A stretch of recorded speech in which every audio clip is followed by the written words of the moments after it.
Hello everyone, my name is Mayank Jain and in this video we're gonna see the time and space complexity of linear equation solving methods. So here's the question.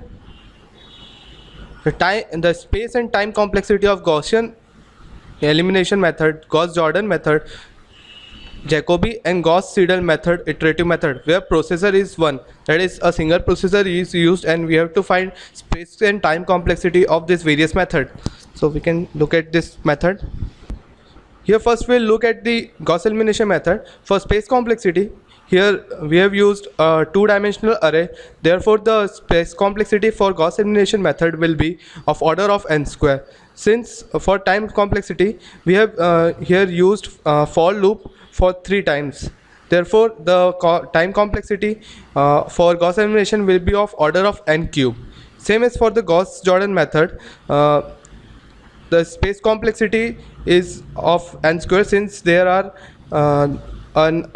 what we call array two-dimensional array, or the matrices are used. And for time complexity, here also 3 loops are used, which is looping for 1 to n. Hence the time complexity for Gauss-Jordan method will be of n cube. Same as for Gauss-Seidel method, we look at here. Since we have only used some vectors over here, no 2D and a matrix over here. So for this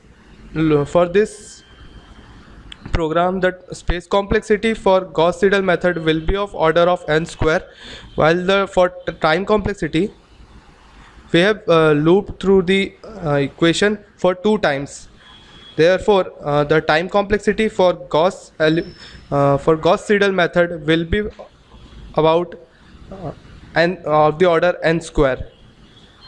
While for the Jacobi method, it is same as we have used matrix over here. Therefore, the space complexity will be of n square, while the time complexity for Gauss-Jacobi method, since 2 loops are used for traversing through the whole matrix for n times, hence the time complexity will be of order of n square. Thank you.